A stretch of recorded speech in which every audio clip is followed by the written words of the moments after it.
What is up, everybody, and welcome back to the next part of our Tekno EB48 2.2 build. This time we're going to be working on our steering assembly. As per every single bag, we are going to start out with getting everything just out and organized, and since you see me do this a bazillion times, I figure I'll go ahead and speed this up again. And now here we are, ready to get building. So, a fairly short video today, but we are going to go ahead and get the steering assembly all finished up. You can see here we're going to start by keying our two servo saver pieces together and then sending the lovely metal tube through both of those. That will also key into the top side of that plastic part of the servo saver, and then we can go ahead and get our spring onto the bottom. An important thing is to make sure that that O-ring you saw just a little bit ago does go fully inside the nut on the bottom of the servo saver. It shouldn't be on the outside of it. And that is to, of course, help with keeping it from backing out while you're driving around. So what we're gonna go ahead and do here is, for me personally, because of the servo I'm using, I go ahead and I crank the servo saver pretty much all the way down, and I'll back it off about a half a turn, turn and a half, nothing super crazy, just enough to get a little bit of saving, but I mostly want a very direct car, so I like my steering to be relatively on the tight side for the servo. If you have the servo saver too loose, what can happen is the steering becomes very inconsistent, and it can make it to where when you're going around a turn, you can almost watch the wheels kind of flop from side to side, and that does indicate that it's saving too much.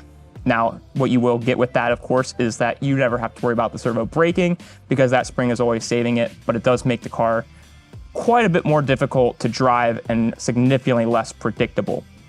The next thing we'll go ahead and do is get our bearings put into each parts of our plastic ends of the steering rack, and that is going to allow us to put the actual bar onto the two plastic pieces of the steering rack. Well, I guess it's more than two because the servo saver part is a little bit more, but each of the main components of the steering rack.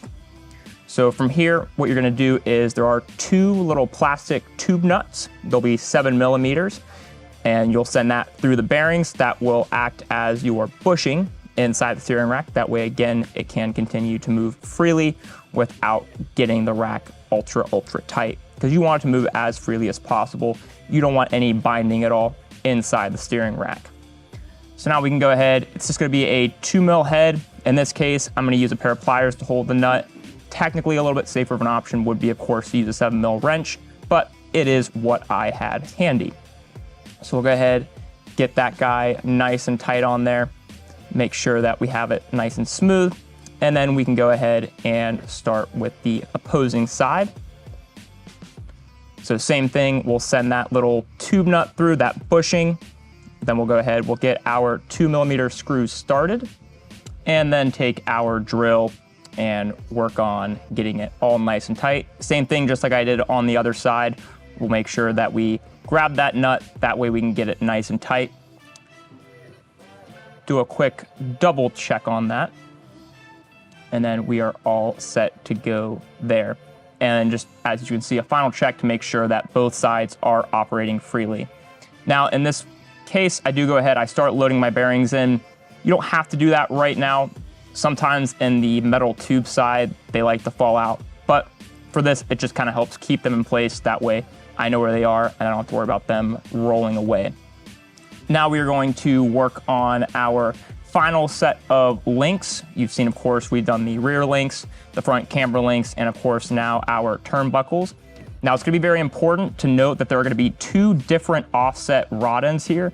There's gonna be a more shallow rod end, which is gonna sit on the steering rack side, and then the more aggressive rod end, more aggressive angled rod end will sit out at the wheel. And the reason for that is to make sure that the wheel doesn't start rubbing on it too much. You'll still get a little bit of rubbing, but it does help to keep that from happening.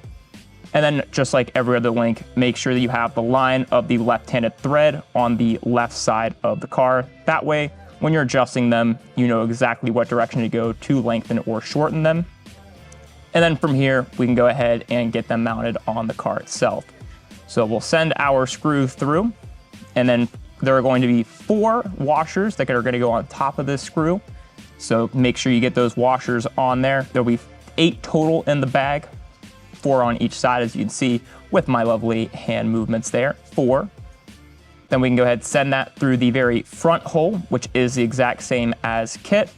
And then we can go ahead and start getting our screw on that all tightened up. Just like every other link, I'm gonna go ahead, just get the kind of base tightened down with my fingers, get the other side started, get those 4 washers on there. Got one more that was a little hidden. Slide that through, again, that very front hole. Then we can go ahead, grab our nut and get that started. From here, now that both are started, we can go ahead and get both sides nice and tightened down. I'm gonna use just a 5.5 open end wrench, but a 5.5 nut driver works just fine. We'll get the opposing side tightened up, and that will bring us, of course, to the end of our steering assembly build for bag I. Do a little quick cleanup there. Get that bearing set back into place. And there you have it. Steering rack is fully built.